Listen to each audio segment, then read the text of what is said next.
How do you do? It would be a little unkind to present this picture without just a word of friendly warning. I think it will thrill you. It may shock you. It might even horrify you. Well, we've warned you.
Look, Marcia, I didn't mean what I said back there. I'm sorry, baby. I mean it. I'm sorry. I know. You've been sorry so many times before. Look, I was drunk. I didn't know what I was saying, what I was doing. I love you, Marcia. I always have. I know you do. It's all right. We won't ever mention it again, ever. Get in the boat.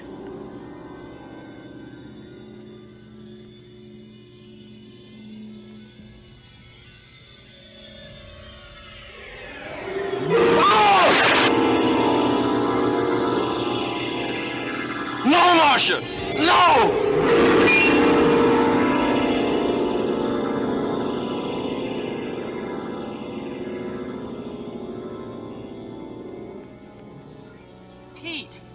Pete, wake up.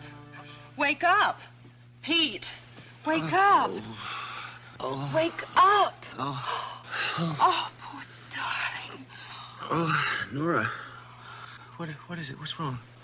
You just scared the hell out of me, that's all. There I was asleep when I heard this voice yelling out right next to me. I woke up, and there you were, yelling and screaming in your sleep. Jesus.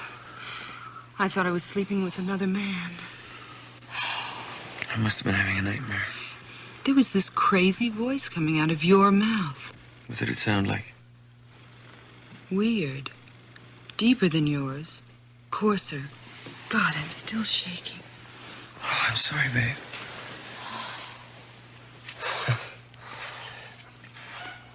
Maybe I should tell you, I'm really a schizoid personality.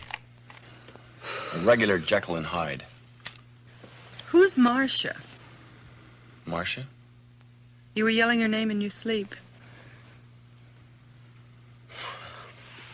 I don't know anybody named Marcia. I never met anybody with that name. You sure? Mm-hmm. Well, then, what was the dream about? Do you remember? Yeah.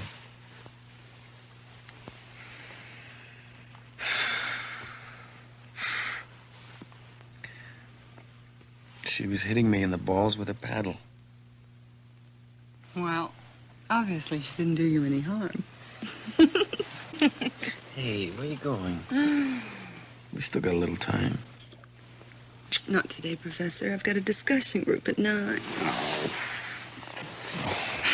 Besides, my students are no dopes. They know when the teacher has that well-laid look.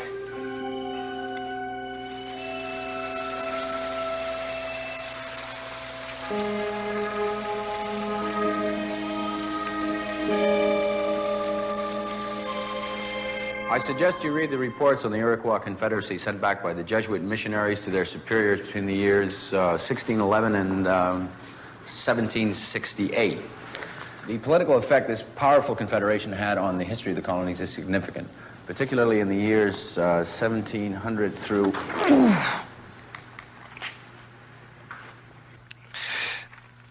Dr. Proud, are you all right? Yes, I'm fine, thanks. I must have twisted something.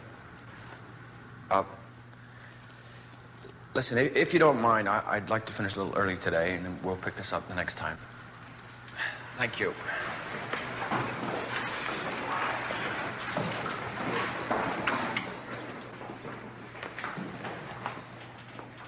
How's that feel? More pain or less? Just about the same. Okay, Pete. You can get up now. Now, you've had this attack 3 times in 6 months. And for the 3rd time, I have to give you the same answer. You got me. We took this one on your last visit. I took this one today. No change. It's all good, healthy bone and tissue. I can't find a damn thing wrong. You mean my hip is all in my head? Oh, still bad, huh? Yeah. Well, take it easy. Lie down. Give him 2 cc's of meperidine and let him rest for a while. Why don't you get one of these attacks when we're playing tennis? Maybe I could beat you once in a while. Would you turn over, please?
Telling you, Peter, everybody dreams. The same dreams over and over again, with the same people, the same places, people I've never seen, places I've never been. Why can't I be like everyone else? Why can't I have a few nice, normal Freudian dreams, like killing my father or raping my mother? Now you're getting yourself upset over nothing. Well, it's true, these dreams of yours don't seem to be dreams at all, at least not in the ordinary classical sense. I would call them hallucinations. They're fixed and repetitive. And you do seem to have extraordinary recall. Dr. Spear, this thing is really driving me crazy. It's getting so that I'm afraid to go to sleep at night. Isn't there anything you can do for me? Oh, sure, I can give you something very mild After a few weeks, these anxieties should disappear. That's it? Well, if you'd like to talk to someone else, there's a man on your campus doing some interesting work with dreams. A parapsychologist, one of those fellows who deals in psychic phenomena. You know, ESP, hypnosis, telepathy, that sort of thing. Dr. Samuel Goodman. You say these dreams started 6 months ago. It was on my birthday. My parents had taken me to the club for dinner. That night, I dreamt that I was murdered. Well, here, I've written them all down. They're the same dreams over and over again. They bear no relationship to anything that I can recall. They're out of some other time and place. You mind if I hold on to this for a couple of days? Help yourself. Maybe you could mutter some incantations over them, make them all go away. No, that's one thing we don't do around here. Come on. I'll give you the 20-cent tour. Professional courtesy.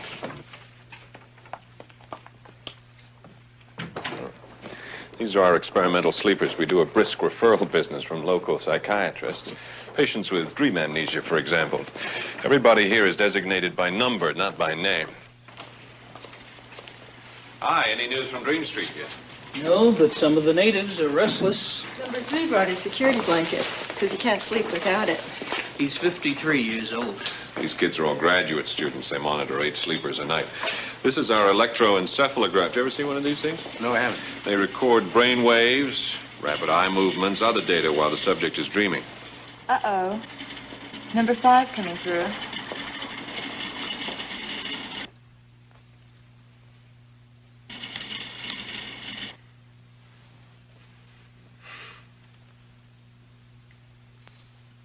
He's almost out of it, Allie. You better wake him up.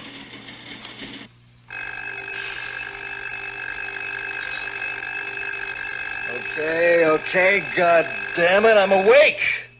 Tell us about your dream, number 5. Can you remember it? Yeah, maybe we ought to skip this one. It's pretty dirty. Tell us anyway. That's what you're here for. I dreamed, I got out of bed, I went into the john and turned on the water faucet. The thing wouldn't work. And then I called a plumber. It turned out to be a woman. I was pretty surprised. I mean, this thing about a lady plumber, I didn't think she could do the job. And she laughed and she took off her coveralls and I saw she was naked. And then she went to the basin and turned on the faucet. Just gave it a flip and it turned. I was waiting for the water to come on when you bastards woke me up.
Beauty, isn't it? Oh, yes. Yes, it is. Cord supercharged sportsman convertible. One of the finest character cars you can find anywhere. Do you know that people ran them for years and years? They were truly a mark of distinction. 8-cylinder, front-wheel drive, and have you noticed the little handles on the dashboard? They're for retracting the headlights. Yes. Just like some of our newest cars of today. What year is it? 1937. They stopped making Cords that year. I don't believe there are 5 more like it in the entire world. It's a classic, and a steal at $16,500. I got a letter from Tony today. I got a postcard. He sends you his regards. What was on the postcard? The Acropolis. What else? Funny trip being an archaeologist, poking around in all those ruins. I guess he digs it. Hello. Yes. Right away? Well, it's kind of short notice. No. I can make it. Yeah. Okay, fine. Bye. That was Sam Goodman. Tonight's the night. What do you mean, tonight's the night? Are you really going through with this stupid thing? Yeah. I had other plans for us. As a matter of fact, I'm particularly warning. I can't let him down now. I promised I'd take the first opening he had. Pete, the whole thing's crazy. If he wants to experiment, why doesn't he get himself a white rat? This is for me, not for him. All set, Doctor. Thanks, Charlie. Well, Sam, am I AC or DC? That you'll have to ask your analyst. Sweet dreams, number 7.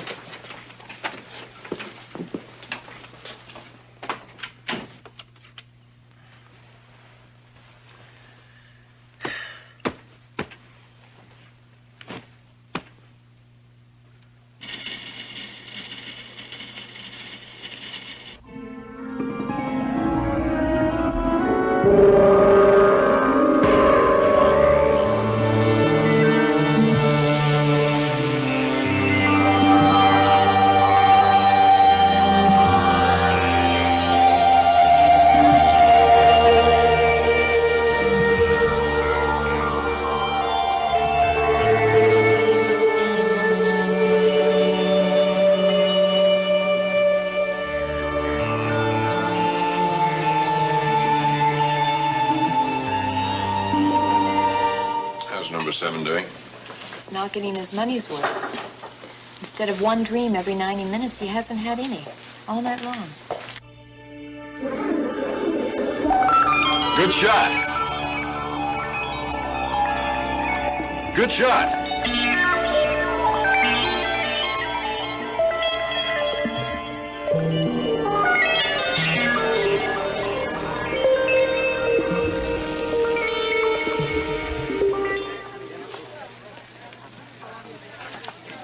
Try the cheeseburger, skip the french fries.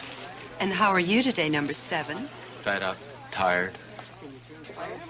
What does Sam the medicine man have to say? Nothing. I haven't seen him since the night we started. I think he's avoiding me. Why don't you forget the whole thing and come home? We could experiment together.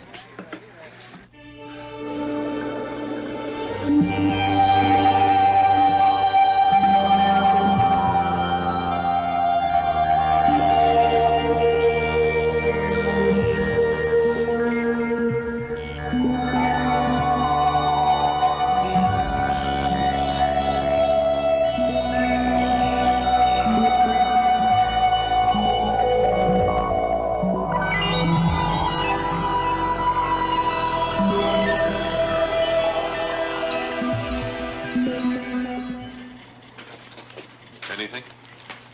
No, nothing. At first we thought you were simply a case of dream amnesia. Now it seems pretty clear that you're suffering from what we call dream deprivation. A certain amount of this is not unusual, but in your case, Peter, it seems to be total. You were not dreaming at all. But I did dream. The same ones I told you about. They're not registering at the lab. Well, if they're not dreams, what the hell are they? Well, Spear called them hallucinations, didn't he? Yeah. They could be that. They could be memory plants. They could be visions. They could be revelations. Hell, I don't know, Peter. You're going through some kind of psychic experience, and that's pretty much all I can tell you. I've got something to worry about, haven't I? Look, dreams are a safety valve which relieve the tensions that build up during the day. Let me put it this way. Dreams allow us to go quietly and safely insane every night and return us to some kind of sanity in the morning. You are not dreaming, and therefore your tensions are building up. The vision is becoming distorted. What you're telling me is I could become psycho. No, you're jumping to conclusions. I didn't say that at all.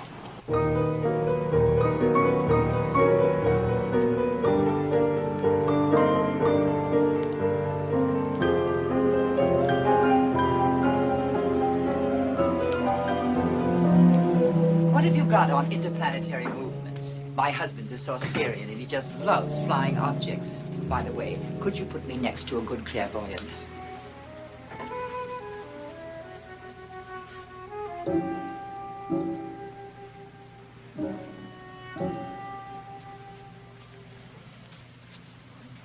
Do you know why people have all these hang-ups today?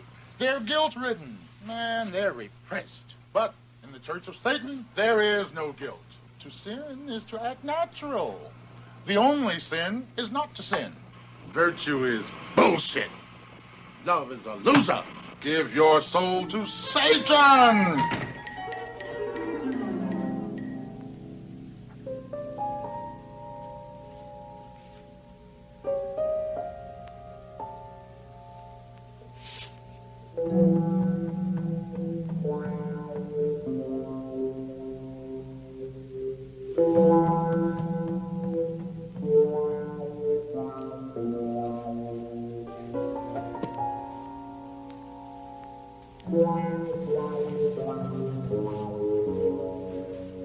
You're a Pisces. No, Libra. Excuse me, do you have any books on reincarnation? Lots. Everybody's into it these days. We've got a whole section over here. Have you read Edgar Casey? No, I haven't. Thank you.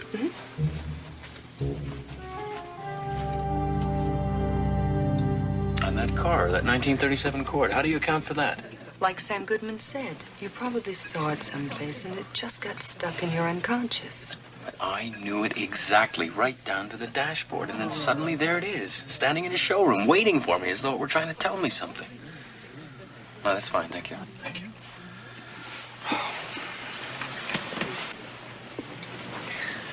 It's driving me out of my skull, all these dreams or visions or whatever, out of nowhere.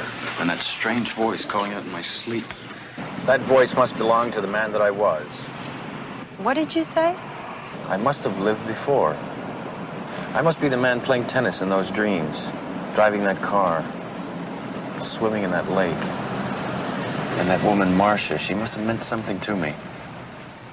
Pete, I think you flipped. Now you're telling me you've been reincarnated. Right.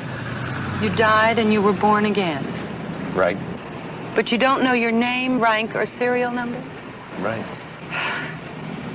You know what I think? What?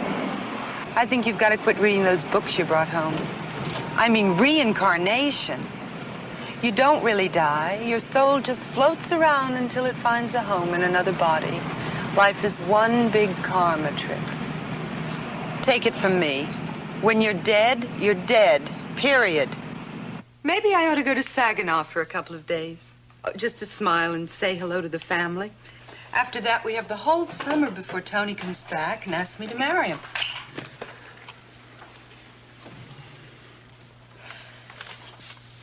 Am I wrong, or are you planning to bug our bedroom?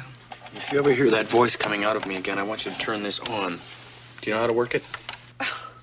A tape recorder? Doesn't everybody? Pete, isn't this a little obscene? I want to hear what he says, what he sounds like. He? Mr. X, the guy who's talking in my sleep. God, you give me the creeps.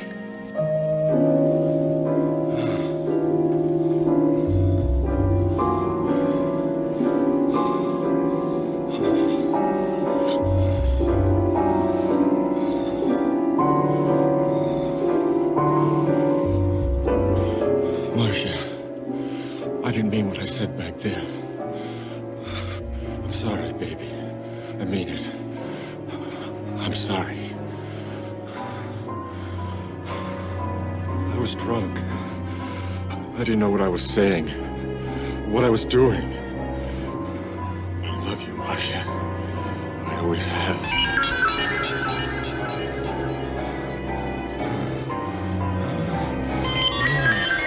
No, Marcia.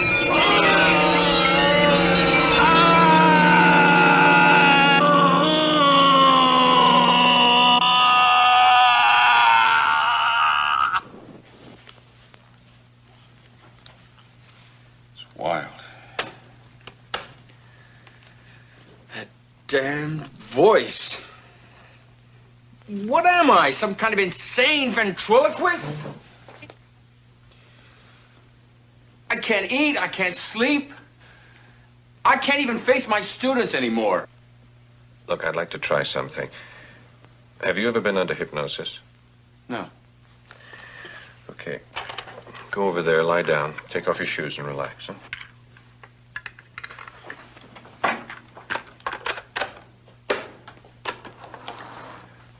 I'm Dr. Samuel Goodman. This is my office. It's Thursday morning, May the 6th. The subject is Peter Proud, Ph.D. The procedure, suggestive hypnotherapy.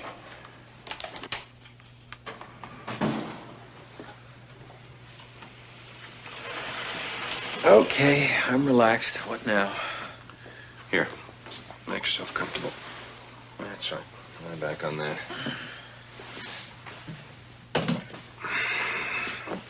Now, take a few deep breaths. Good. That's good. All right. Now look at this. Keep your eyes on it. Good. Relax. Relax. You have been suffering from these hallucinations. They disturb your sleep. They rob you of your energy. You have had enough of them. You will forget all about them as if they never existed. Never existed.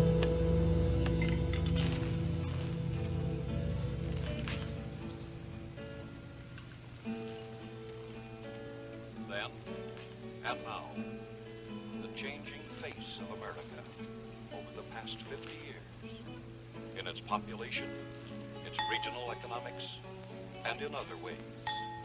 America then and now. The valley's waters are plentiful, each finding its way to the Connecticut River. Some of the villages grew to be cities in places like this near the river. New England. Decades ago, it was a vital area of industry. Here, in these towns and villages, were silk, paper, tool and dye, textile and small arms industries. Places that house legends as durable as the stone walls that once outlined pioneer fields and homesteads, close to nature, close to history, or close to civilization. The pursuits here are many. Nora, I just saw it. Museums and monuments in every city and town. Just saw the town. What town? What are you talking about? Found others living here. Their leaders met. Yes, operator, could I have the listing for Channel 11, please?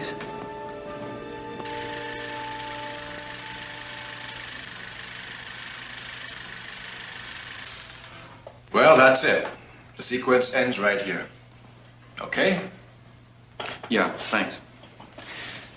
Are you sure there's no way you can trace this film? No, we checked with the camera report. It's just listed as a Massachusetts town. Those hallucinations came back again last night? And triggered by that film that we just saw? I mean, are you sure that's the same town that you saw in your dream? Almost sure. The funny thing is, I've never been to Massachusetts, or any part of New England for that matter. Sam, I think I've lived in that town, in some previous life, sometime back in the 1940s. I think seeing that car in the showroom, watching that film on television, didn't just happen. It wasn't just a coincidence. They were arranged. Go on. Do you believe in reincarnation? Well, nobody's ever proved it. Nobody's ever disproved it either. You could say I have an open mind on the subject. I've read somewhere that over 1 billion people believe in reincarnation, including some of our best minds. That's true. Ben Franklin believed in it, Voltaire, Thoreau, Gandhi. A lot of the kids believe in it, too. Maybe they know something we don't know. Well, it wouldn't be the first time. Yeah. Peter, something else I should have told you. Recurring dreams like the ones you've been having may be indications of prenatal memories. And the fact that they're so contemporary makes them even more provocative. Even an idiot has to admit there are things going on all around us we don't understand. Call them occult, call them psychic, call them anything you want. We are finding out new things about them every day. And that's what I do. That's the business I'm in. I've never come across a case remotely resembling yours. Something very strange is happening to you, Peter, and I'm damned if I know what it is. Suggest something, Sam. Anything.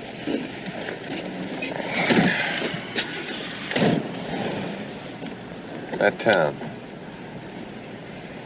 If it exists and you can find it. It exists, and I'll find it. Hey, this is a trip. How does that thing go about the Cabots and the Lodges? Massachusetts, home of the bean and the cod, where the Cabots speak only to the Lowells, and the Lowells speak only to God. If you find out who you are, will you introduce me?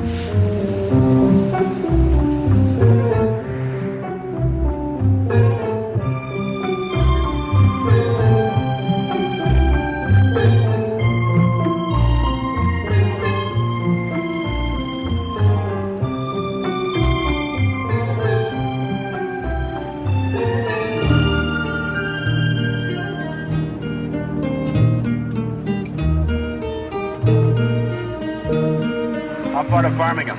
20 miles.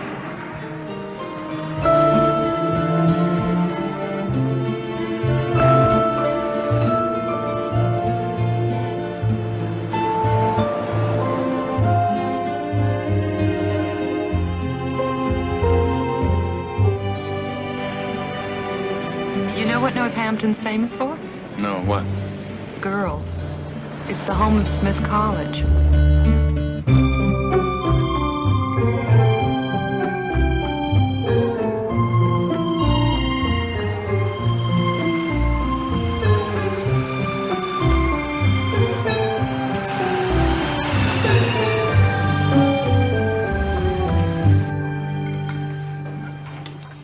I was hoping to see a few things, like Plymouth Rock, Minuteman statue, Walden Pond. Some other time. Right now, we have to find a place to stay. Get an early start in the morning.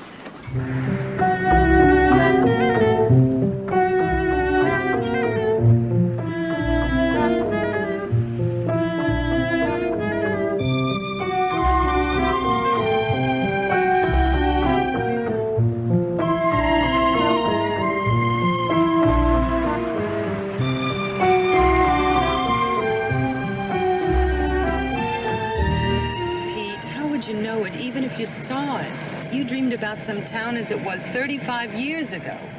Even if it did exist, it'd all be changed by now. What comes after Holyoke? Dinner and bed, I hope. Not necessarily in that order. Look at the map.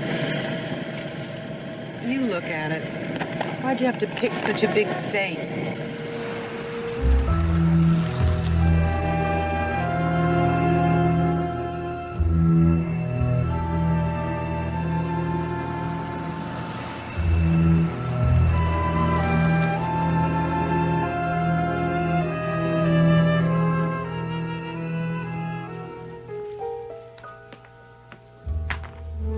What is it? My hip. Must be a muscle spasm. How do you feel, Better, thanks. Pete? Mm-hmm. It's all been fun and games, but I've had enough. Nora, please. For Christ's sakes, Pete, what are we knocking ourselves out for? There isn't any town. Most people in this world don't even know who they are. And you want to know who you were. Okay, suppose you were somebody else. I don't believe it, but suppose you were. So what? I'd want to know about it, wouldn't you? No.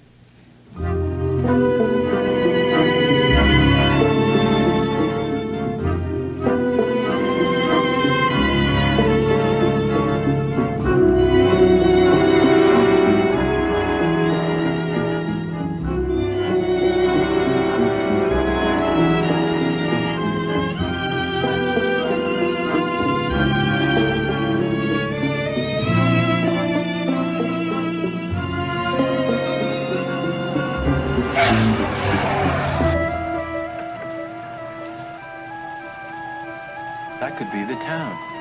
What makes you think so? That bridge, the way the river curves.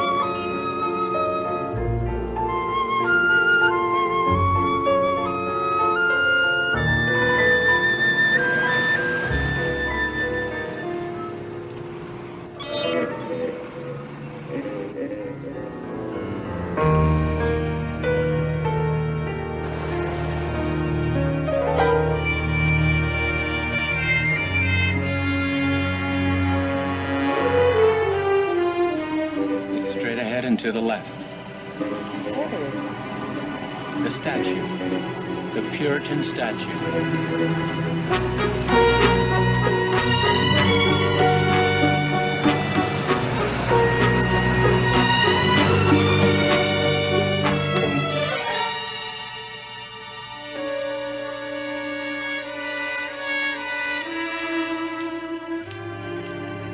I was sure it would be here. Well, that's the trouble with dreams. What now, Professor? We'll just keep searching. Not me. I've had it. This is where I get off. Even visiting my mother is better than this. Nora, I know I've been here before. I know it. Pete, be a darling. Take me to the airport. Okay?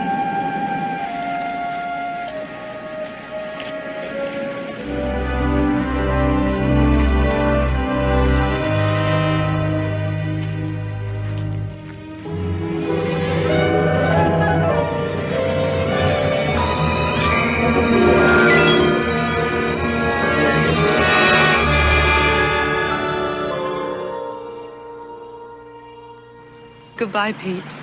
You're a delicious man, and I love you. I hope you find what you're looking for. Or do I?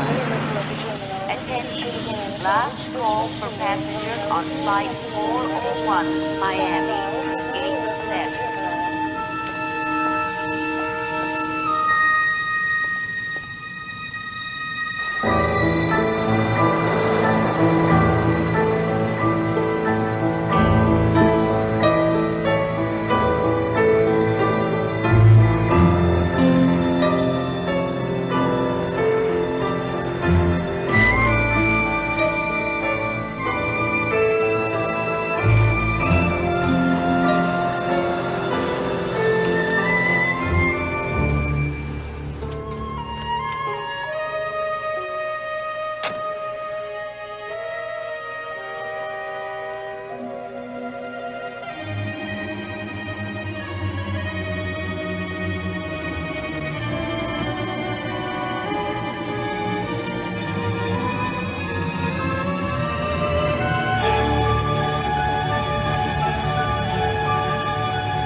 Second floor, room 204. Officer, would you have a record of a murder committed at a lake near here, sometime in the 40s? 40? That's a long time ago, sir. What lake are you talking about? I don't know. What kind of homicide was it? How did it happen? Well, the man was swimming at night, and a woman came up in a boat and hit him with a paddle 2 or 3 times. I see. Well, what's the victim's name? I don't know. Perhaps you can tell me the name of the perpetrator, this woman. I don't know her name either. Well, what is your name? You do know that, I hope. Yes, Dr. Proud, Peter Proud. How do you know all this took place, Dr. Proud? Officer, I think I've made a mistake. Let's just forget the whole thing. Wait just one moment, sir. I think you better talk to the captain.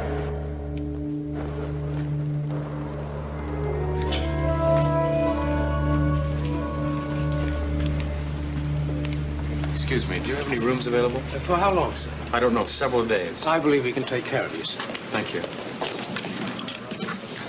I was wondering if you could help me. I'm looking for a certain lake, but I don't remember the name. I used to live around here as a boy. My parents had a cottage there. Well, we have a number of lakes here, sir. If you could give me a little more information. I remember it was a big lake, and also it had a hotel on it, the Puritan Hotel. Oh, you must mean Crystal Lake. Yeah, there was the Puritan Hotel on the North Shore, sir, but that was 10 years ago. After they built the Parkway, they put up a new place, the Crystal Lodge.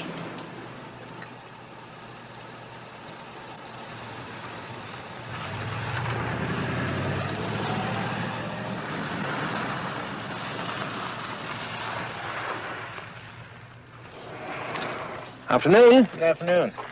Premium? Yes, please.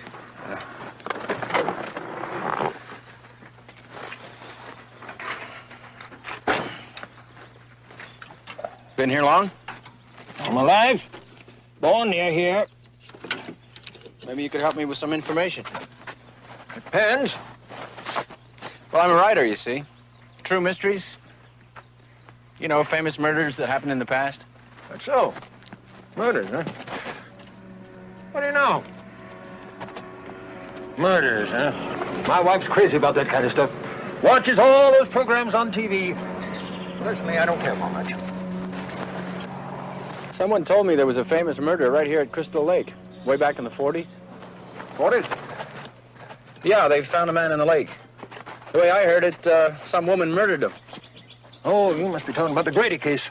Grady? Ken Grady. It was a terrible thing. Where they found him, I mean. Private parts had been cut clean off and hacked in about 10 places with a butcher knife. Bled to death right there on his own dock. They say his wife did it. Never did convict her, though. Heard she got married again. That'll be 5, 6 days. I know this is the place, Sam. I'm sure of it now. But who was I? What was my name? Where did I live? And who was Marcia? Why did she kill me? You know, she could still be alive now. She could be still living here. I might have passed her on the street and not known her. I mean, she'd be a woman in her what now, her 50s? A very unprofessional shiver just ran up my spine. I can't stop thinking about her. Marcia, I mean. I wonder what we were to each other. And where she is. Peter, you remember what Casey said. Souls who are closely related in one lifetime tend to meet in other lifetimes. If the relationship was one of love, then the love persists. If one of enmity, then the enmity must be overcome. If one of obligation, then the obligation must be met.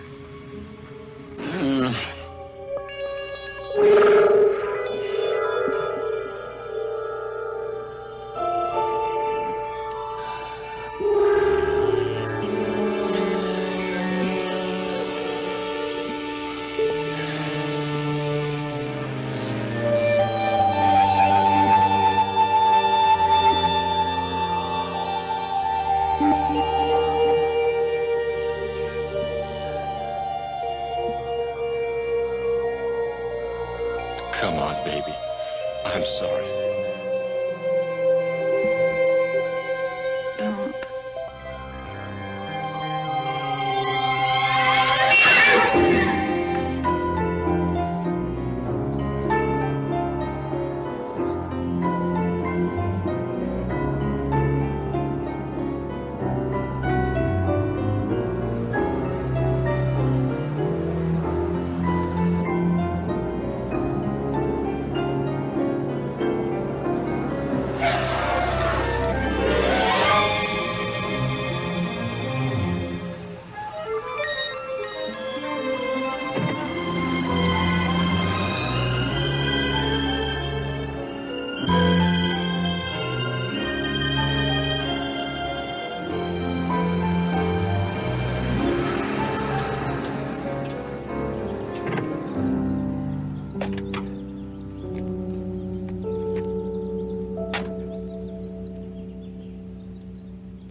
Nobody's home.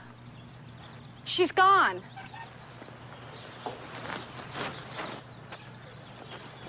She? Mrs. Curtis, the old lady who lives here. She's been away for years. Curtis. You know where she went? No. She was away when we moved in. Is there anything I can do? I'm just interested in old houses like this. Would you like to look inside? I've got a secret way.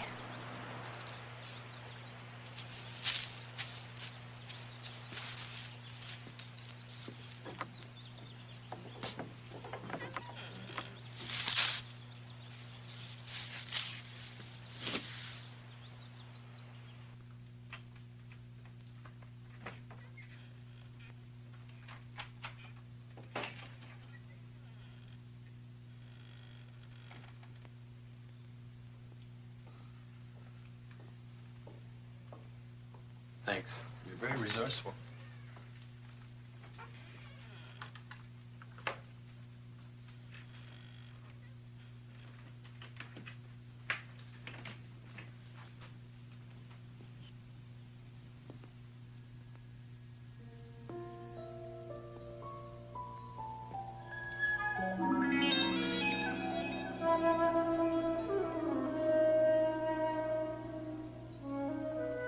My name is Susie, with a Z.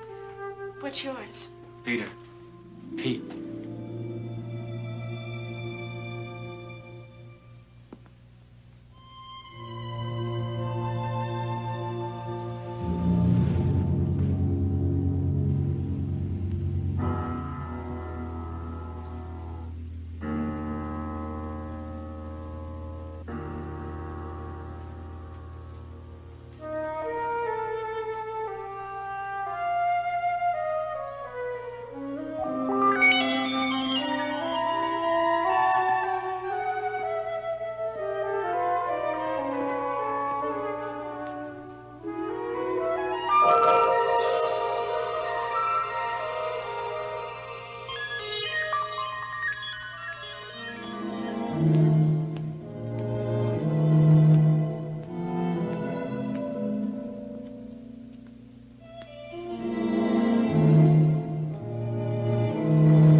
Hey, what's the matter with you? You look like you're in another world or something. Thanks, Susie.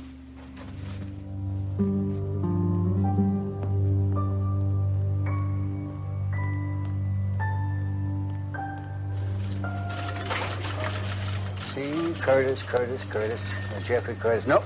See, there's nothing here. Now, if it's the 40s you're talking about, well, you know, that goes back a ways, and it may be over here in the cabinet, if you don't mind just stepping over here. We'll have a look. Now, let's see. A, B, C.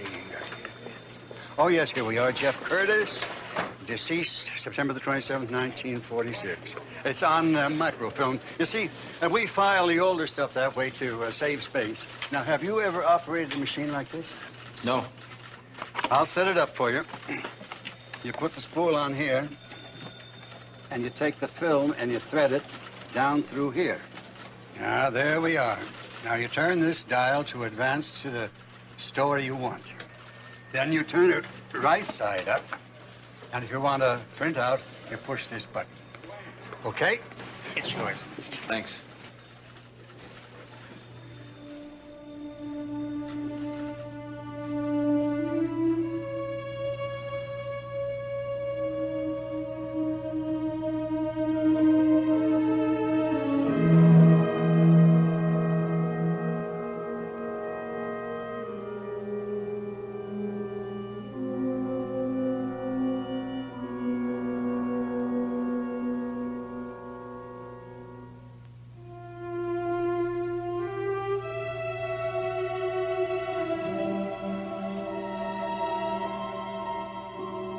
right, Joe. From what his wife says, he was smashed, left their cottage, swam out, and caught a cramp. You talked to the widow? No way. She was all broken up, hysterical. Talked to the ME, accidental drowning official. Capiche? Capiche. Jeff Curtis was a local boy, graduate Central High, letterman several sports, tennis pro at Green Hills, won some big tournaments. Joined the Marines, Bronze Star for bravery, wounded in Iwo Jima landing, Purple Heart. Married Marcia Buckley, daughter of C.R. Buckley, president of Pilgrim National Bank. Took position at bank. Started at the top and worked his way up. It should happen to me. Anyway, widow and infant daughter survive. Services tomorrow morning, First Church of Christ. Burial at Hillside Cemetery, okay? Okay. Stop in at Benny's and bring me a corned beef on rye, will you, Artie? Lots of mustard.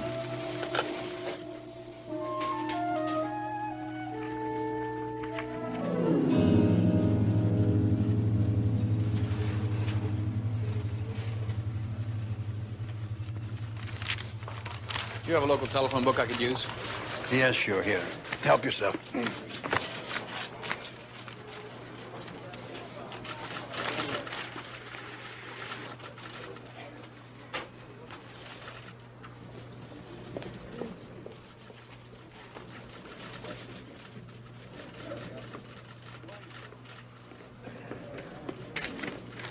Here, young fella.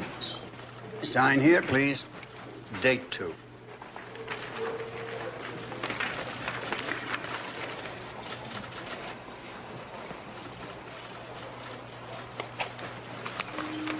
Just a minute, young man. What is this, some kind of a joke or something? You've signed the name of the deceased, Jeffrey Curtis.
Ken, John Wickard. We have a member of the Bel Air Country Club here, Dr. Peter Proud. All guest privileges. He's interested in playing some tennis this morning and needs some equipment. Right, I'll send him right over. Well, you'll find the pro shop right out the front entrance, down the hill to the right. Been with the club long? About 1,000 years. Then you must have known Jeff Curtis. Yeah. Yeah, I know him. How do you know him? He's been dead a long time. A friend of mine in California. A friend of my father, as a matter of fact. Knew him as a kid. I guess they were very close. Anyway, this guy always wondered what kind of a man Jeff turned out to be. And, well, I promised I'd ask around. Well, maybe Jeff was a good kid when your friend knew him. But the Jeff Curtis I knew was a no-good son of a bitch. Really? How? In what way? In every way, you name it. Especially with women. He had this phony charm. Oh, I guess he was a great swordsman. Anyway, when he was pro here, he made it big. Big? What do you mean big? He married the daughter of a bank president. The old man blew his top, swore that Jeff wouldn't get a dime of his money. But then the war came along. Jeff was wounded, came home a war hero. Well, the old man couldn't turn his back on a war hero, who was also his own son-in-law, so he gave Jeff a job at the bank. That was a nice setup. His wife loved him, he loved her money. But hell, that's all ancient history by now. Okay, we'll see you later. Okay, bye.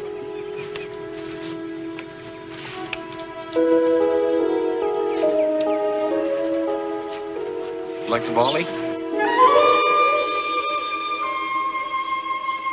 Oh, sure. Why not? I'm Pete Proud. I'm Ann Curtis. Hi. How are you? Fine. I'm afraid you won't find this too much fun. I'm not really that good. I was watching you. You're pretty good. Okay, you're on.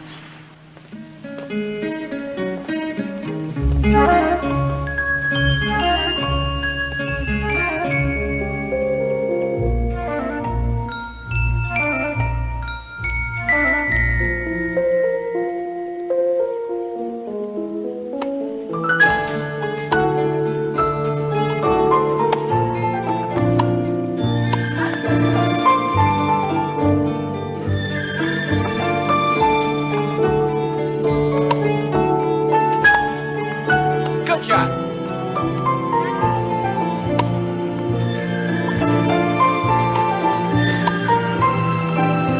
Hey, good shot.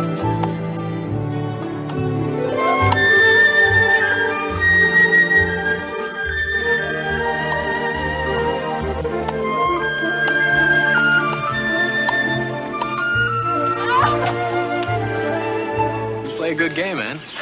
I guess it runs in the family. Really? Oh, my dad was a tennis pro here a long time ago. Oh, he's dead now. Oh, I'm sorry. Your mother? Mom? Oh, she's alive. She just doesn't play anymore. What's so funny? Well, it's your name. I mean, I love it. I think it's fantastic. But it sort of sounds like one of those... I know. Like one of those children's nursery rhymes. Peter Proud picked a peck of pickled peppers. Right.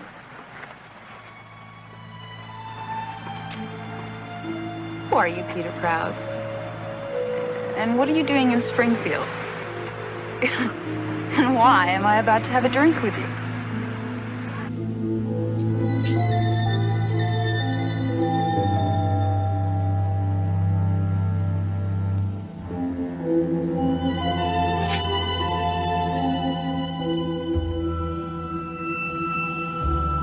Good evening. I'm Peter Proud. Oh, hello, I'm Marcia Curtis, Ann's mother. Please come in. Come in.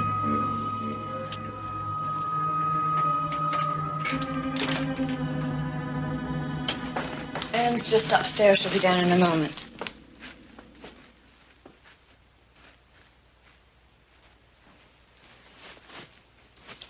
You have a lovely home. Thank you. Haven't we met before, Mr. Proud? No, I don't think so. It's very strange. For an instant there, I had the funniest feeling that, No, you're probably right. It's just a, what do you call that, déjà vu? Yes, I think so. Would you like a drink? Please. Well, what can I get you, Mr. Proud? Pete.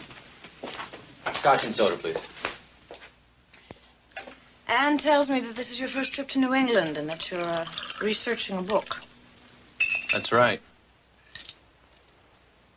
Do you plan to stay here a long time? A few weeks.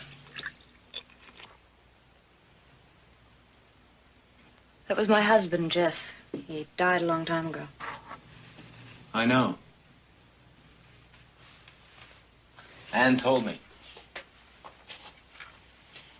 He was a beautiful man. This used to be his room. I've kept everything in it just the way it was when he died.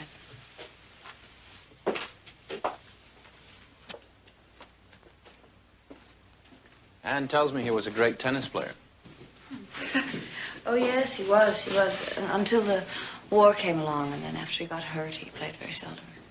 He was wounded? Yes, in the hip. A bit of shrapnel. It never really healed. It bothered him for the rest of his life. Rest of his life. Do you know how long that was? 3 years. He died when Anne was 3 months old. How did it happen?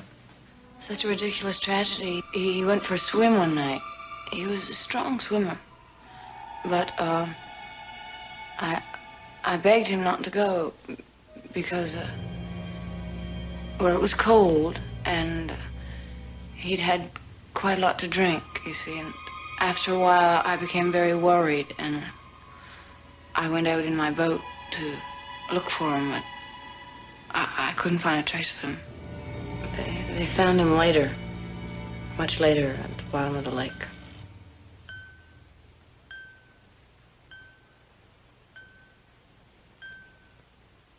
My husband used to do that. Do what? Tap his glass the way you did a moment ago. Oh, I'm sorry. It's a habit of mine. Sorry I'm late. It's all right. Oh, you look beautiful. Thank you, dear. Well, I guess we better go. Good night. Have a good time. Good night, Mrs. Curtis. We'll be at the Yankee Peddler.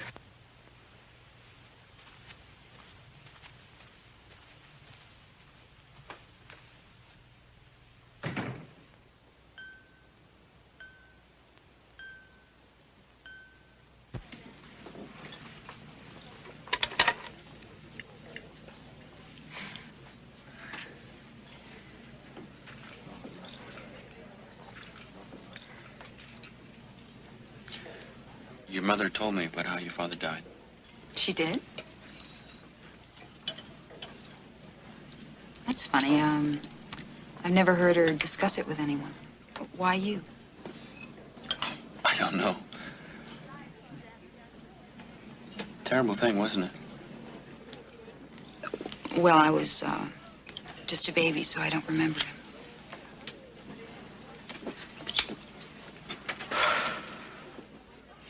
You know, in a strange kind of way, I think I've always missed him. I wonder what he was like. I know what you're thinking. You're thinking that all daughters are in love with their fathers, right? Right. Right.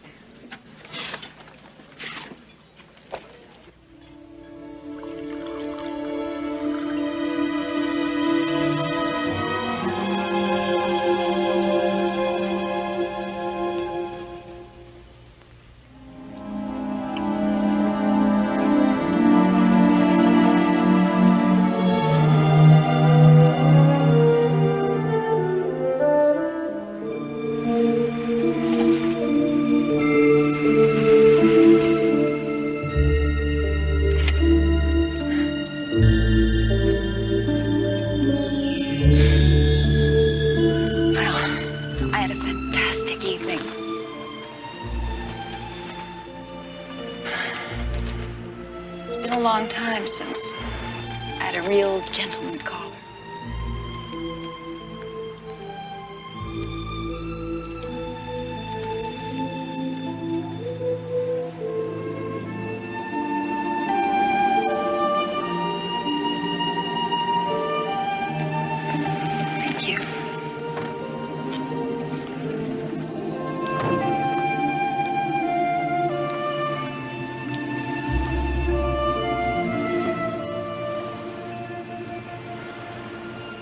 very strange man.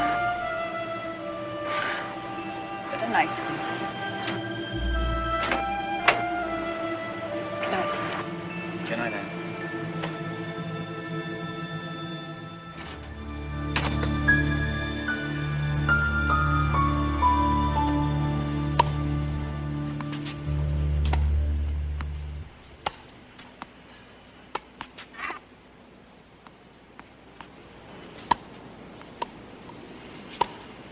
Come on, none of that. No resting. Thanks.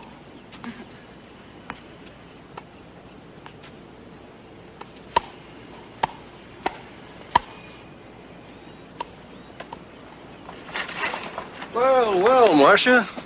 Where have you been? Oh, I missed you. Ken, hello. How are you? Fine, fine. How are you? Oh, I've been being a good girl, more or less. Have dinner with me. It's been a while. Yes, we will. Let's make it soon, huh?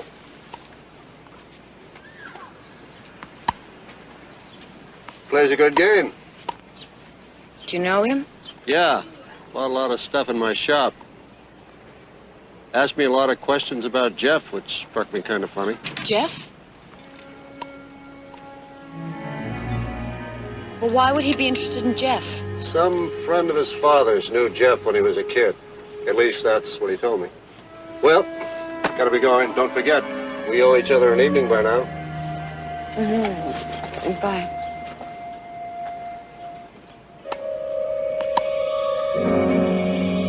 Oh, thank you, Gus. That's fine, thank you.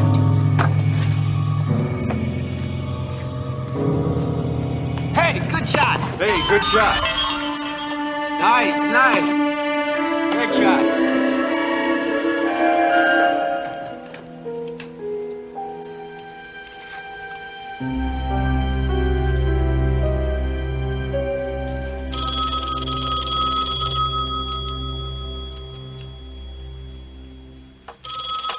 Hello. Yes, this is Dr. Proud. Mm-hmm. Hello, Sam. How are you? Peter, where have you been? I've been trying to reach you. Well, I've just been playing tennis with my daughter while my wife watched us.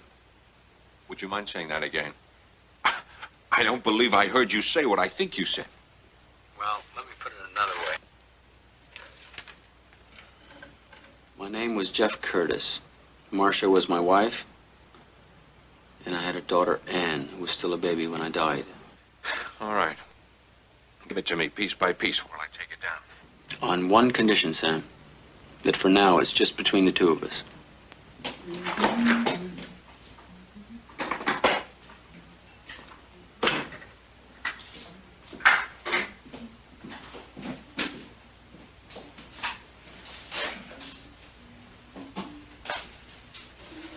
Where are you going? On a picnic. With him? Yes. Before breakfast. Mother, what's happening to you? You were doing so well. God damn it, Anne. Stop playing nursemaid. Isn't that why I came back here?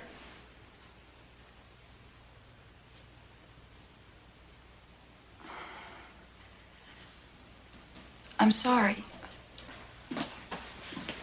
I'm sorry. I'm sorry. I didn't mean that. It's all right. It's my fault. I've been on edge.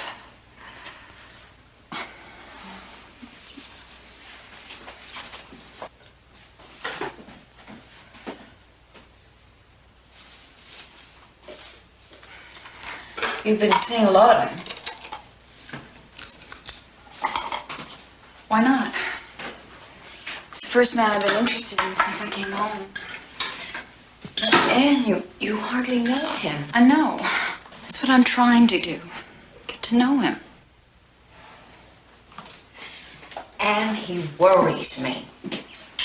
Now, call it instinct, call it whatever you like, but I don't trust him. He's after something here. I don't know what, but something. What's wrong? I don't understand. I don't understand what you're talking about.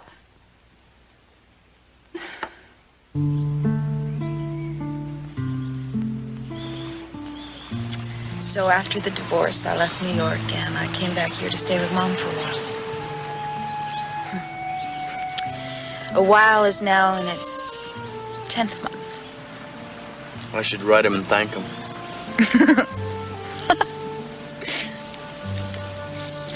Careful. I'm a lady on the rebound.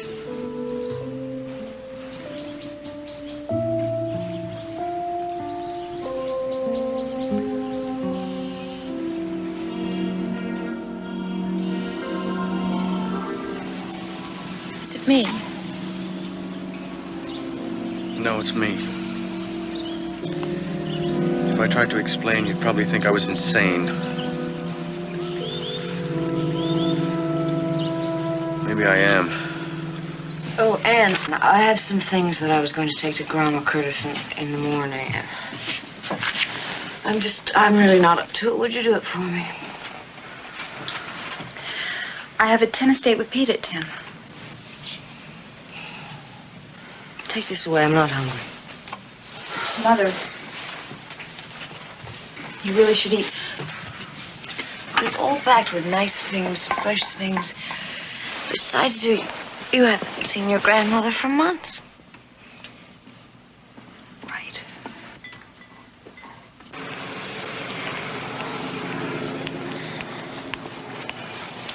It's nice for you to come. You didn't have to. I wanted to. Has your grandmother been here long? Oh, about 2 years. Looks expensive. It is. Mom pays all the bills, visits her once a week. She's very devoted to Grandma Curtis. Just can't do enough for her. It's very generous of her and very kind. Toasty frozen waffles are bigger and better for you. Your kids will love Toasty frozen waffles. You will too.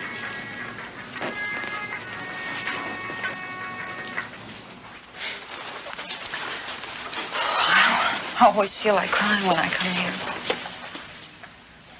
There we are, Mrs. Curtis. Very good.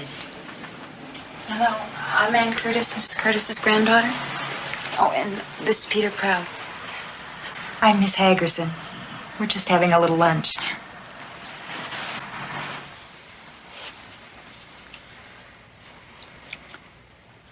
How are you, Grandma?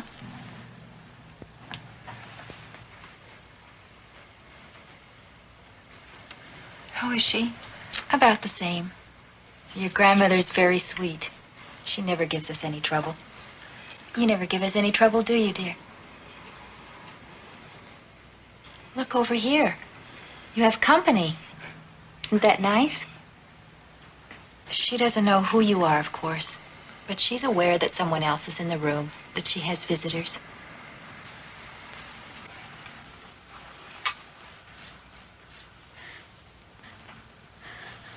Jeff.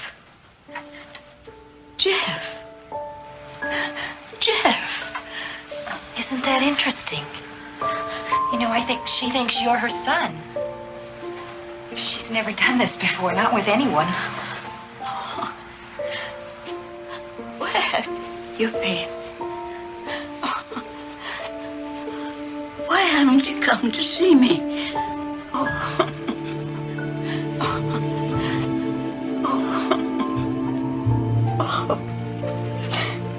Come on, dear, let's sit down.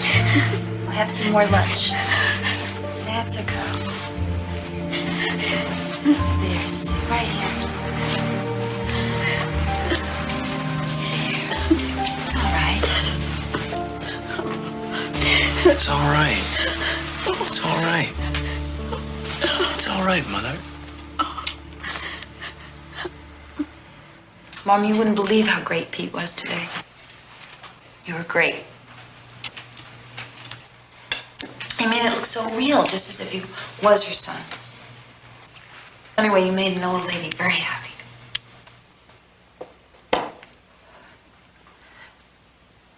Why would my mother-in-law mistake you for Jeff?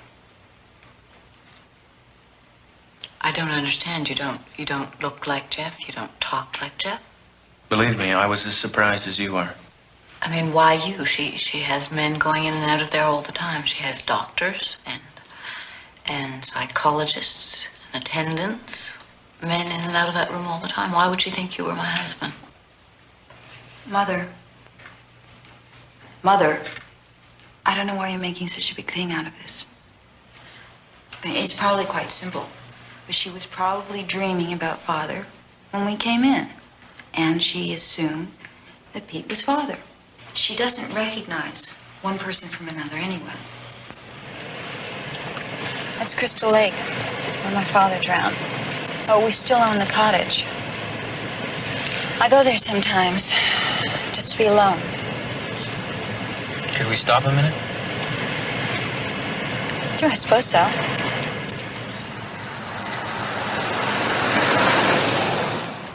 Must have been awful for him to die out there the way he did.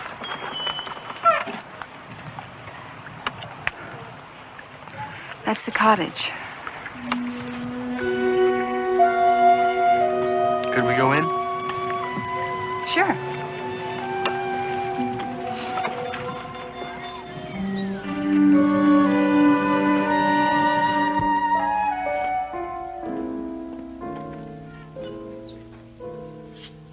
Mother hasn't been in here since the accident. Why doesn't she just sell it? Oh, probably out of respect to Father's memory.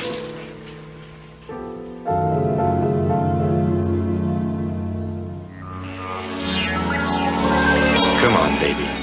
I'm sorry. Don't.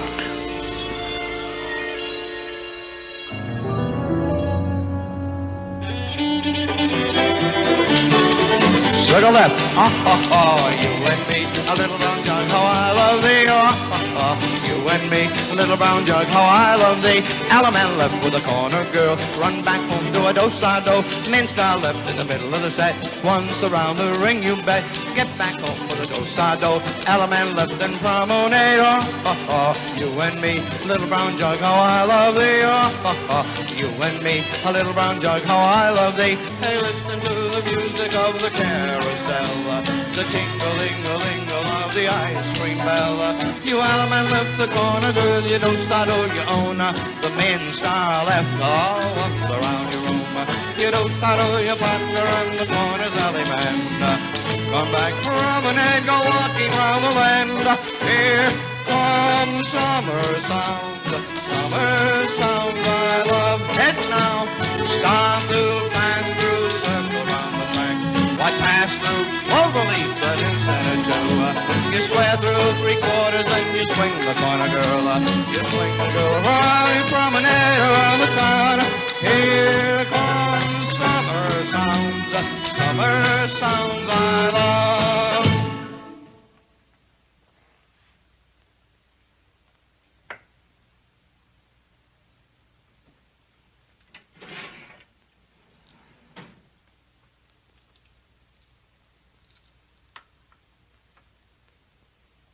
Hey, join hands, circle to the left, go moving round that ring. You Alaman left that corner, then weave the ring. I sing, the best is yet to come. When you meet your partner, son, do-sa-do and promenade. If she won't jig and jive along and share with you have fun, keep a hanging on, it won't be long. The best is yet to come. Now 1 and 3, move up and back. Do right and left through.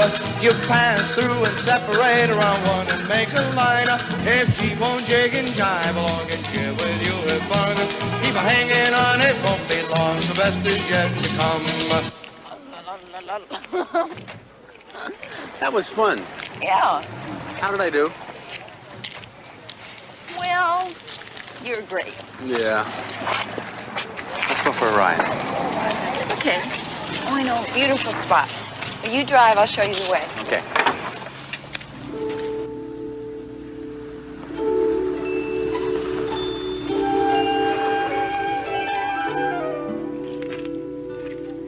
It's beautiful.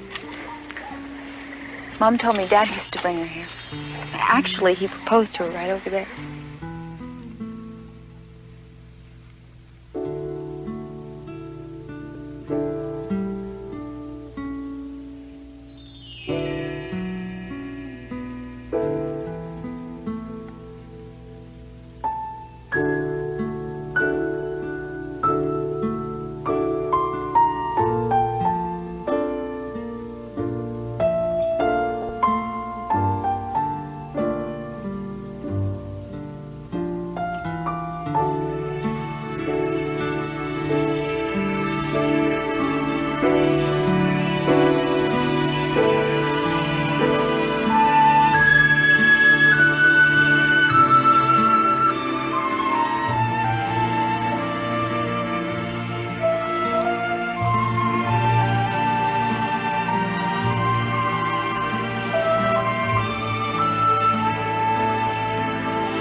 Listen. Just take a second.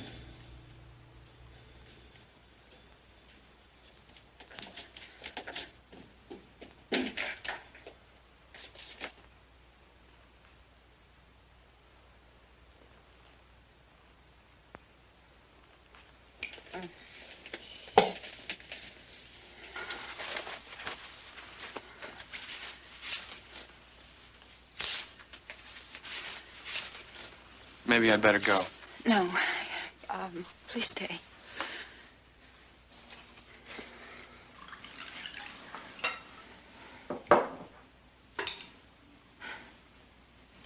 Well, now you know.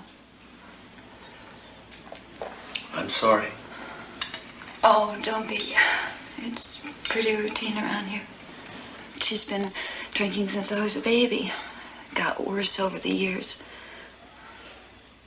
She'd sit in that den for hours and look at all those pictures on the wall. Just let herself go. She just stopped trying to take care of herself. Finally, we had to, put her in a hospital. That's pretty rough. The psychiatrist gave us the usual story. Female alcoholic in today's society. But I know better. It's him, my father. She can't forget him. She gets so unhappy. Oh, Anne. It's all right, baby. No, baby, it's all right. It's okay. There he is. Hi, Peter. Sam? How are you? Fine. Where's the bar? This way. I want to hear everything. Haven't had a decent night's sleep since the last time we talked. Did you fly clear across the country to tell me that, Sam? You kidding? Harvard's picking up the tab. There's a 2-week seminar. I'll drive up from here. My God, this staggers the imagination. Do you know what you are? A prophet. You'll be the founder of a whole new religion. Aren't you exaggerating a little? Peter, you've got to understand. You have the opportunity to turn this whole damn world upside down. Of all the people in the world, Sam, why me? I'm trying to think of what'll happen when people find out. I mean, there'll be this worldwide shock, then exhilaration, then a mass release from fear. There won't be this emptiness anymore, that terrible feeling that no matter what people do, it all ends up in dust. Death has always been the big joke on all of us. Now that people realize they're going to get a second chance, my God, there's no telling what might happen. See, what I got to do now is I've got to document it, get it all down, then explode it like a bomb. Sam, I want to wait a while. What for? I mean, Peter, don't you realize what we've got in our hands? I just don't want to go public with it. Not now. For personal reasons. I'm sure they're good ones, but we can't afford to wait. We don't dare. I mean, I hate to say this, but something could happen to you. You could get hit by a truck tonight or have a heart attack and die tomorrow, and you're the only living proof I have. I might add that Marcia Curtis is mortal, too, and she could die, which would really blow this whole thing apart. I still want to wait. Sam, those hallucinations have disappeared. All except one. The lake dream still keeps coming back to me. Well, I'll give you a sound-educated guess. When you play out a fantasy, go through it in reality, it often disappears. You've done that, more or less, with most of your dreams, so they've gone away. Oh, thank you, guys.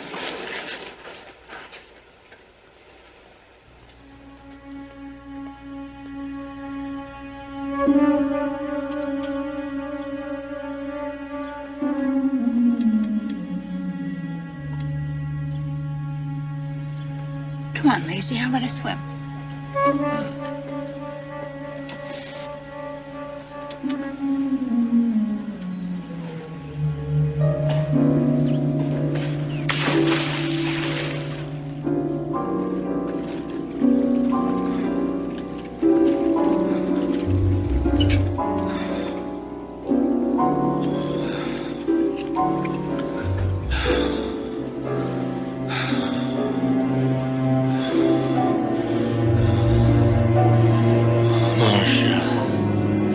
What I was saying, what I was doing. drunk. I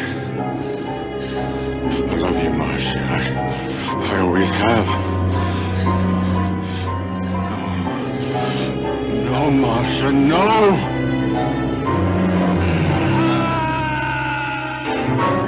Pete! Pete! Oh. Pete! Wake up! Pete! You all right? What happened? Pete? I'm okay. I was dreaming. You all right? You sure?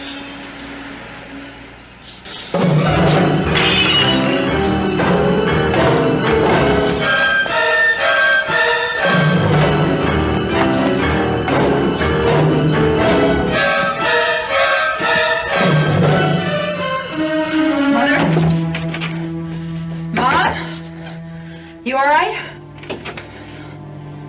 Mother, go away. Let me in. Open the door, let me in. Please, Anna, just go away. I'm all right. I just want to rest for a while. But... All right. I'll be in my room if you want to talk to me.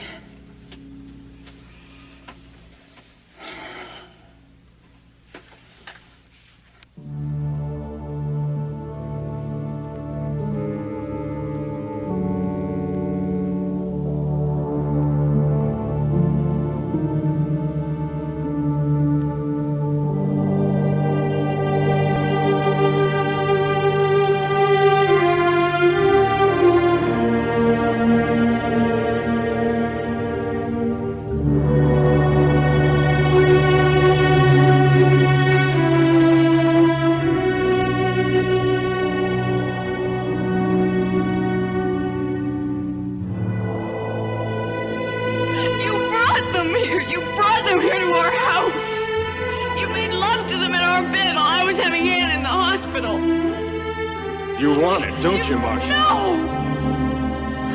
Rape, baby, rape. I'm gonna screw you. Pig. I hate you! You rotten, stinking bastard.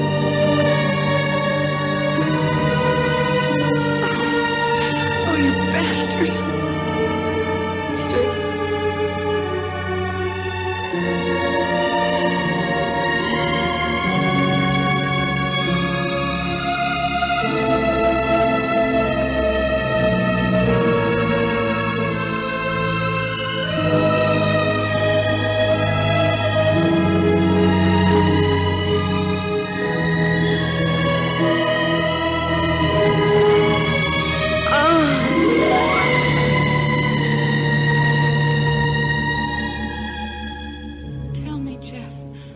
Why did you do this to me? Because you bore me, you bitch.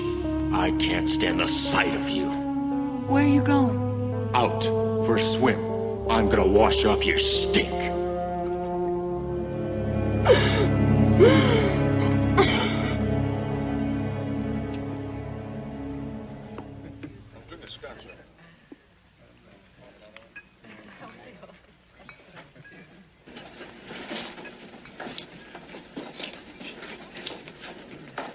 Sorry to keep you waiting, Sam. Oh, that's okay. Especially after you hear what I have to say. Like a drink? No. Sam, I want this whole thing to die a secret between you and me. I do not want to be Peter Proud's super freak. The only man in the world who can prove that he died and was born again. All I want is the life that I have now. And I don't want to hurt anyone anymore. Why so fastidious? She's a murderess, isn't she? There's Anne. What do you think would happen to her if she found out about this? I love her, Sam. Shades of Sigmund Freud. The hell with Freud. All right, maybe she was my daughter in some previous life, but she isn't now. I'm going to marry her. Just like that? Just like that. So Jeff Curtis is dead. May he rest in peace. Long live Peter Proud. I can't believe that one human being can be so selfish. Selfish? Look, you are a one-man revelation, a living miracle. You were chosen to deliver a message, and you've decided to keep it to yourself. Believe me, Peter, I am trying to understand how you feel, but you owe the world what you know. You don't belong to yourself anymore. You belong to everyone. Especially you. Isn't that what you're trying to say, Sam? Okay, sure. Especially me. I don't deny that. Yeah, I want the full professorship. I want the fame. I want the money. I want to laugh at those skeptics who laughed at parapsychology and the whole psychic world.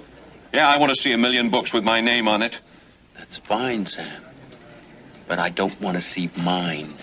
Peter, just think it over. I have thought it over.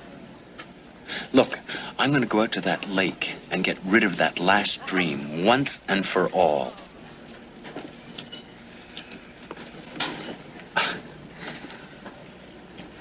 I'm sorry, Sam. Sure. Oh, look, I could use that drink now.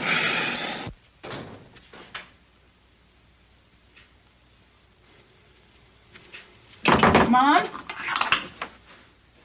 Mom?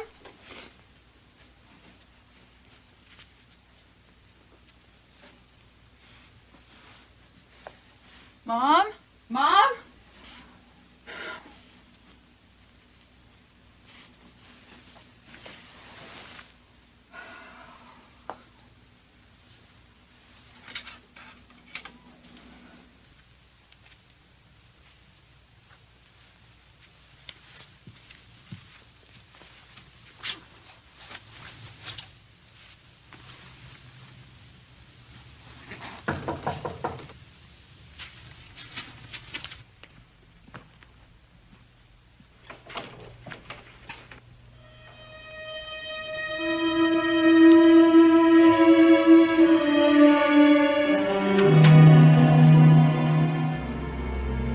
Are you?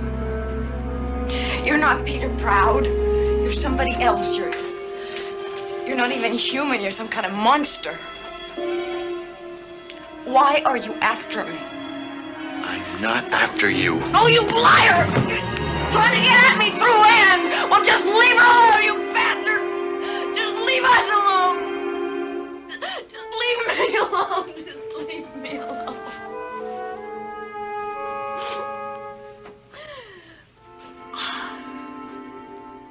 How did you know? How did you know what we said out there in the lake? How could you know? Because I was there. I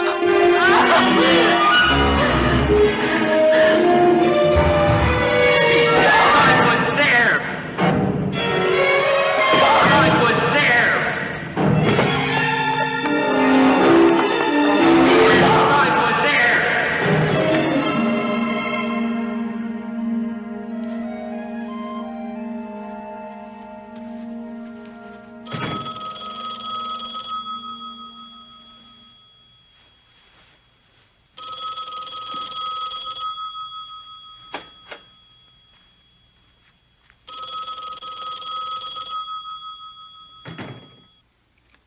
Hello? Operator? I'd like to leave a message for Peter Proud. Right. Would you tell him to call Ann Curtis? Yes, he has a number. Thank you.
God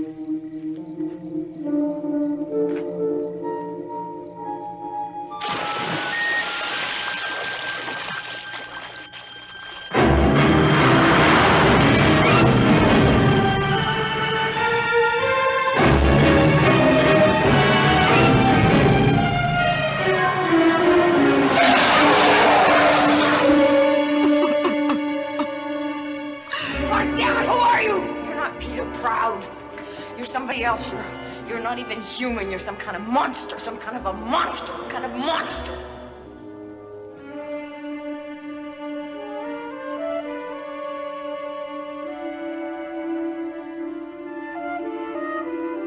Tell me, Jeff, why did you do this to me?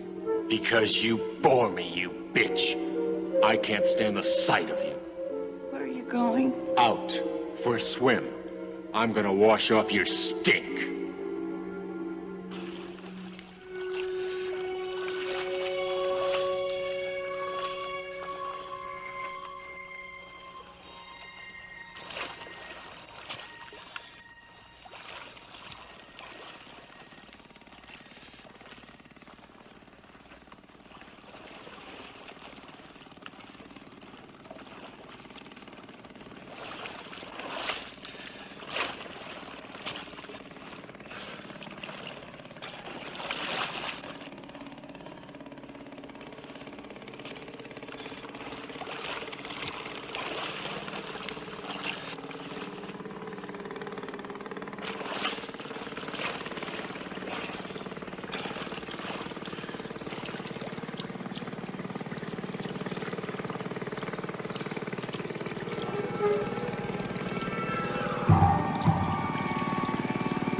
Why didn't you stay where you were, Jeff?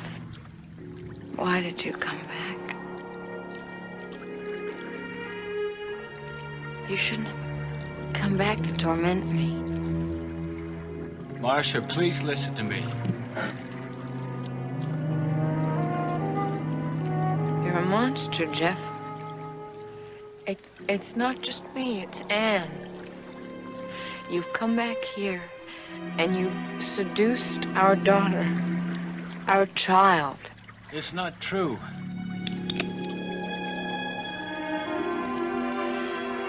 You're her father, and you have screwed your own daughter, you filthy pig.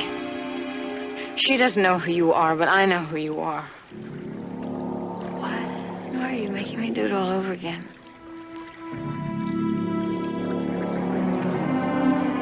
Damn you, Jeff. Why did you come back?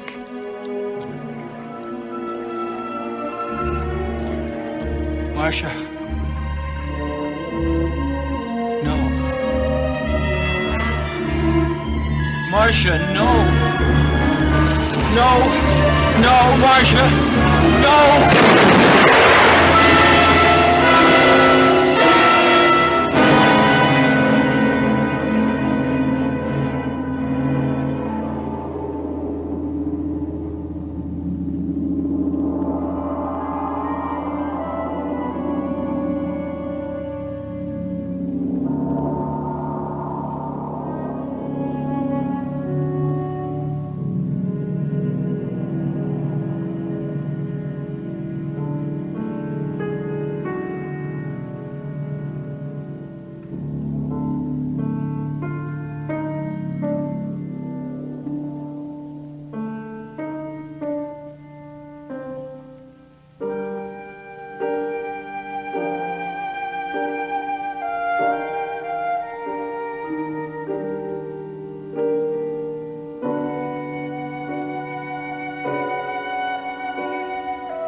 How do you do? It would be a little unkind to present this picture without just a word of friendly warning. I think it will thrill you. It may shock you.